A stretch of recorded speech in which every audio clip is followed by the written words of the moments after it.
Not everything needs to chill in the fridge. Some foods are basically screaming, "Let me out." These 12 foods actually hate the cold, and keeping them out can save you cash, boost flavor, and even help your health.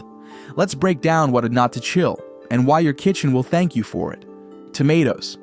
I used to believe that refrigerating tomatoes was the best way to keep them fresh, but my taste buds and science proved me wrong. When tomatoes are chilled, especially below 54 degrees Fahrenheit or 12 degrees Celsius, their ripening process grinds to a halt. This isn't just about slowing down spoilage, it's about flavor.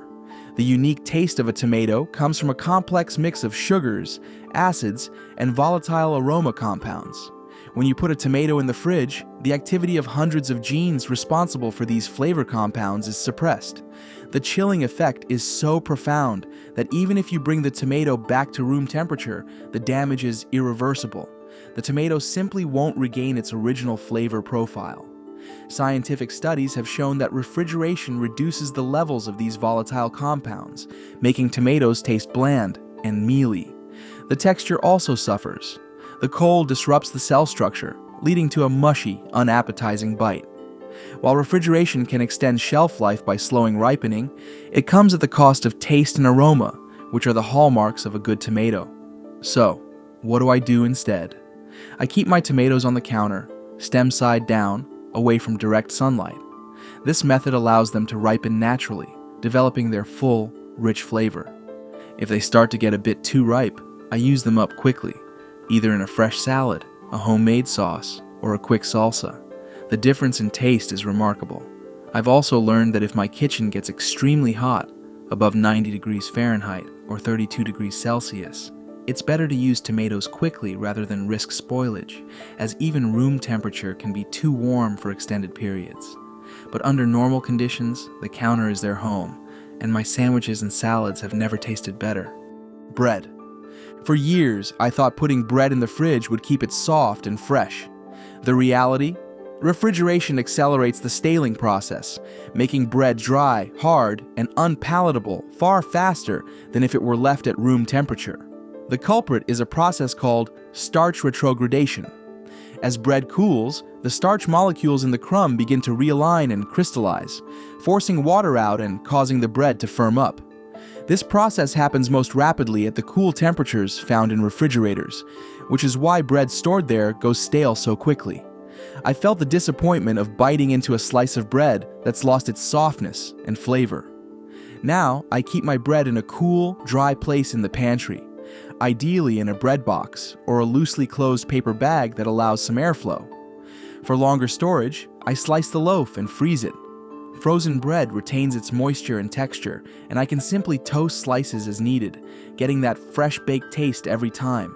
This method has virtually eliminated bread waste in my home and ensures that every sandwich or piece of toast is as good as it should be. If you bake your own bread or buy from a local bakery, this approach is even more important, as preservative-free loaves stale faster than commercial varieties. By storing bread properly, you preserve its flavor, texture, and the joy of a good, hearty slice. Onions. I used to toss onions in the fridge, thinking it would keep them crisp and fresh. Instead, I found they turned soft, developed mold, and sometimes even started to rot. The refrigerator's cold, moist environment is the worst possible place for onions. Onions need air circulation and dryness to stay firm and flavorful. When exposed to excess moisture, they become mushy and spoil rapidly. Plus, onions can absorb odors from other foods, and their own pungent aroma can taint everything nearby.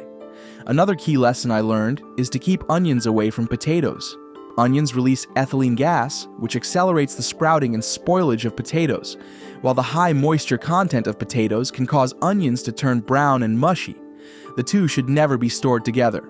Now, I store onions in a wire basket or mesh bag in a cool, dry, well-ventilated area, usually my pantry. This setup allows air to circulate and moisture to escape, keeping onions fresh for weeks. If I have leftover chopped onions, I store them in a sealed container in the fridge and use them within a day or two, but whole onions always stay out. The result is crisp, flavorful onions ready for any recipe, without the mess and waste I used to experience. Garlic. Refrigerating garlic was another habit I picked up, only to discover it caused the bulbs to sprout quickly and develop a bitter, rubbery texture. Garlic is a living bulb, and the cold, damp environment of the fridge triggers it to sprout prematurely. Sprouted garlic not only loses its pungency and sweetness, but also develops a harsh, unpleasant aftertaste. To keep garlic fresh and flavorful, I now store it in a dry, dark spot with plenty of airflow. I use a ceramic garlic keeper with ventilation holes, which helps prevent moisture buildup and allows the bulbs to breathe. This method keeps garlic plump and aromatic for weeks, sometimes even months. If you notice any bulbs starting to sprout, use those first, they're still edible, but the flavor is best before sprouting begins. For peeled or chopped garlic, I use it up quickly and never refrigerate for more than a day or two. By treating garlic with the respect it deserves, I always have fresh, potent cloves ready to add depth and complexity to my cooking. Potatoes. Potatoes are a staple in my kitchen, but I learned the hard way that the fridge is not their friend.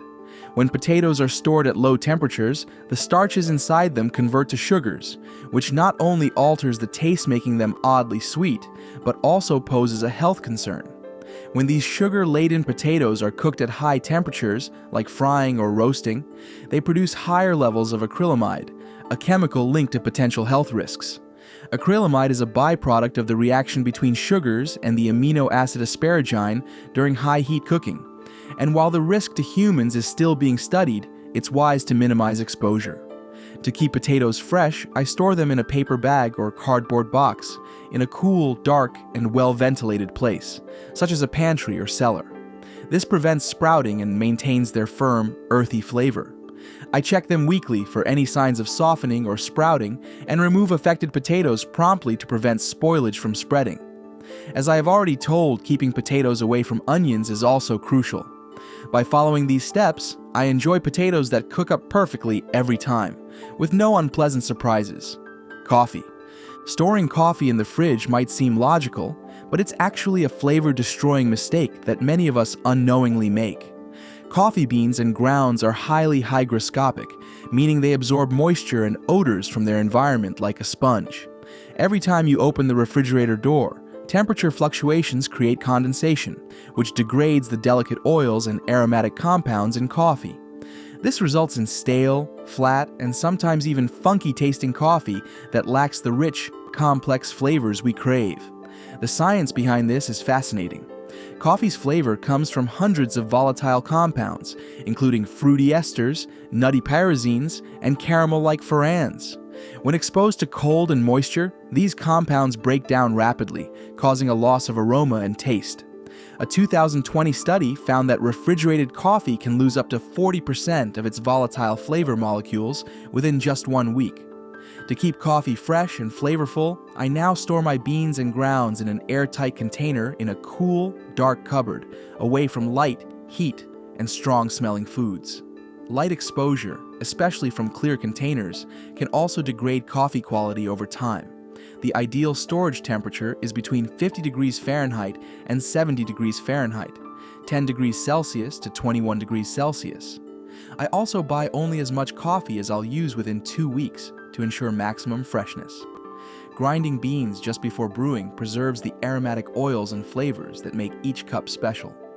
While some people freeze coffee to extend shelf life, I've learned that frequent thawing causes condensation that damages the beans.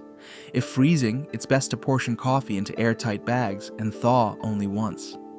Since adopting these storage habits, my morning cup has transformed from mediocre to magnificent. Each sip bursts with rich, aromatic notes that remind me why coffee is such a beloved ritual. If you're a coffee lover, I encourage you to try these tips and taste the difference for yourself. Honey. Honey truly is one of nature's miracles, a food that, when stored properly, never spoils. In fact, archaeologists have discovered jars of honey in ancient Egyptian tombs that are still perfectly edible thousands of years later. The secret to honey's longevity lies in its low moisture content and natural acidity, which create an environment where bacteria and mold simply can't survive. However, this all changes if you make the mistake of refrigerating your honey.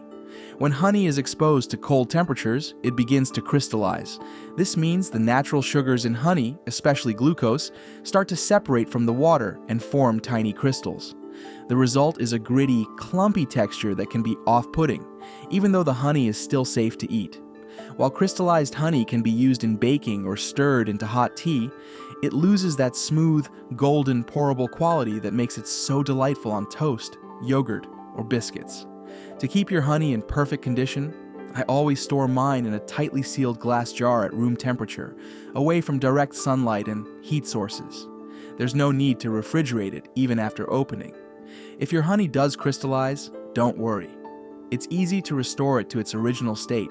Simply place the jar in a bowl of warm, not boiling water for several minutes, stirring occasionally until the crystals dissolve and the honey becomes liquid again. Avoid microwaving, as this can overheat the honey and destroy its beneficial enzymes. By keeping honey out of the fridge, you preserve its natural sweetness, smooth texture, and healthful properties for months or even years. It's a simple step that ensures you always have perfect honey on hand, ready to drizzle, stir, or savor by the spoonful. Olive oil. For a long time, I believed that refrigerating olive oil would help it last longer and keep it fresh. It seemed like a logical way to prevent spoilage, especially since olive oil is such a valuable ingredient in my kitchen. However, after some disappointing experiences and a little research, I realized I was actually doing more harm than good. When olive oil is exposed to cold temperatures, it quickly becomes cloudy and thick, and if it gets cold enough, it will even solidify. This isn't just a cosmetic issue. Those changes in texture can make the oil difficult to pour or use. And more importantly, they signal that the oil's delicate balance has been disrupted. But the real problem is what happens to the flavor. Olive oil is prized for its fresh, fruity, and sometimes peppery taste, which comes from natural compounds called polyphenols. When you refrigerate olive oil, the cold can dull these flavors and even speed up the breakdown of those beneficial compounds.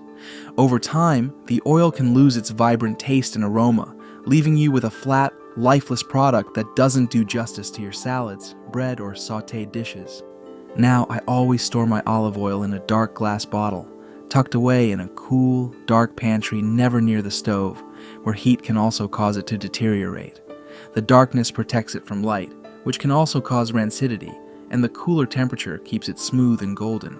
If I buy olive oil in bulk, I pour a small amount into a kitchen bottle for daily use and keep the rest sealed in a cooler storage area, like a basement or lower cabinet. This method keeps my olive oil fresh, flavorful, and ready to elevate any meal. Once you taste the difference, you'll never go back to refrigerating your olive oil. Bananas. Bananas were one of those foods I always thought would last longer in the fridge, but I quickly learned that this is actually one of the worst things you can do for them. The first time I put a bunch of bananas in the refrigerator, I was shocked to see how quickly their skins turned an unappetizing dark brown or even black. At first, I thought they were spoiled, but when I peeled them, the fruit inside was still firm and not nearly as sweet as I expected. That's when I discovered the science behind banana ripening. Bananas are tropical fruits, and they don't respond well to cold temperatures. When you put them in the fridge, the cold disrupts the enzymes responsible for ripening, essentially halting the process. This means that if you refrigerate bananas before they're fully ripe, they'll stay starchy and never develop that perfect sweet flavor we all love. The skin darkens because the cold damages the banana's cell walls, but the inside remains underdeveloped and less tasty. Now, I always keep my bananas on the counter, preferably hanging from a banana hook. This not only prevents bruising from the weight of the bunch, but also allows air to circulate around each banana, helping them ripen evenly. I check them daily, and once they reach that ideal yellow color with a few brown spots, I know they're at their sweetest and creamiest. If I notice they're getting too ripe and I won't be able to eat them all in time, I simply peel and freeze them in a zip-top bag.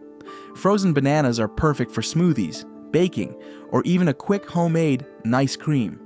This way, I never waste a banana, and I always get to enjoy them at their very best, sweet, creamy, and full of flavor, just as nature intended. Whole melons. I used to think that popping whole melons like watermelons, cantaloupes, and honeydews straight into the fridge was the best way to keep them fresh. It seemed logical, especially during hot weather, to chill them as soon as I got home from the store. But after noticing that my melons often tasted bland, and sometimes even mealy, I decided to dig a little deeper. What I discovered really surprised me. Whole melons actually lose both antioxidants and flavor when they're refrigerated before being cut. The science behind this is fascinating. Melons, like many fruits, continue to ripen and develop their natural sweetness and nutrients when kept at room temperature. Studies have shown that the antioxidant content, especially lycopene in watermelons and beta-carotene in cantaloupes, increases when melons are left out on the counter. Refrigerating them too early halts this process, so the fruit never reaches its full potential in terms of both taste and nutrition. Plus, the cold can dull the flavor and make the texture less juicy and satisfying. Now, I always leave my whole melons out on the kitchen counter, away from direct sunlight, until I'm ready to slice them. This simple change has made a huge difference in how sweet, juicy, and flavorful my melons taste. Once I cut into a melon, I immediately wrap the pieces tightly in plastic wrap or store them in an airtight container and place them in the fridge. Sliced melons should be eaten within 3 to 4 days to avoid it turning mushy or slimy. This new habit has helped me enjoy melons at their absolute best, bursting with flavor and loaded with nutrients. Avocados. For a long time, I was frustrated by avocados that never seemed to ripen, or that went from rock hard to overripe in the blink of an eye. My first instinct was to put them in the fridge as soon as I got home from the store, thinking this would keep them fresh. But what I didn't realize was that refrigerating unripe avocados actually puts the ripening process on pause. Cold temperatures interfere with the natural production of ethylene gas, which is what avocados need to ripen properly. As a result, they can stay hard for days or even weeks, and when they finally do soften, the texture and flavor just aren't the same. Now, I've learned to keep my avocados on the counter, right alongside my bananas and tomatoes. I check them every day, giving each one a gentle squeeze near the stem. When an avocado yields slightly to pressure, it's perfectly ripe and ready to eat. If I'm not planning to use it right away, maybe I'm waiting for taco night or a weekend brunch, I'll then pop it into the fridge. This slows down further ripening and keeps the avocado at its peak for another 2 to 3 days, giving me a much bigger window to enjoy it. This method has saved me from wasting avocados, and I always have one ready for toast, salads, or homemade guacamole. If I have more ripe avocados than I can use, I'll mash them with a little lemon juice and freeze them in small portions for later. By letting avocados ripen at room temperature and only refrigerating them once they're ready, I get that creamy, buttery texture and rich flavor every time. It's a simple change, but it makes all the difference for avocado lovers like me. Basil. The first time my daughter brought me a fresh basil plant, I was so excited to use those fragrant green leaves in my cooking. Wanting to keep them fresh, I did what I thought was best. I trimmed the stems and put the leaves in the refrigerator. To my dismay, within just a couple of days, the basil had turned black and wilted, losing all its wonderful aroma and flavor. I was baffled. After all, the fridge keeps so many other herbs fresh, so why not basil? It turns out that basil is unique among common herbs. Unlike parsley, cilantro, or dill, basil is highly sensitive to cold temperatures. When exposed to the chilly environment of a refrigerator, basil's delicate cell walls break down rapidly, causing the leaves to turn dark, limp, and unappetizing. The cold also destroys the essential oils that give basil its signature sweet and peppery scent. Essentially, refrigeration is the fastest way to ruin fresh basil. Now, I treat basil with the care it deserves. I trim the stems and place the bunch in a glass of water, just like you would with fresh flowers. I leave this basil bouquet on my kitchen counter, away from direct sunlight and drafts. I change the water every couple of days to keep it fresh. With this method, I found that basil can stay vibrant and aromatic for up to 2 weeks, much longer than in the fridge. If I have more basil than I can use, I don't let it go to waste. I'll blend the leaves with olive oil to make a quick pesto, or I'll chop them and freeze them in an ice cube tray with a little oil. These basil cubes are perfect for tossing into soups, sauces, or pasta dishes later on. This way, I always have the fresh taste of basil on hand, and I never have to deal with wilted, blackened leaves again. Every time I open my refrigerator now, it's like opening a page of my own story, one that says I'm capable, caring, vibrant, alive. Because food, it's not just fuel. An organized fridge isn't just about where the milk goes. It's about peace of mind. You deserve that. We all do. Let's store smart, eat well, and live fully. Because sometimes the most powerful transformations start in the smallest, overlooked places, like right behind that refrigerator door. So, what's the weirdest thing in your fridge right now? Let us know in the comments section. Be honest. We won't judge much.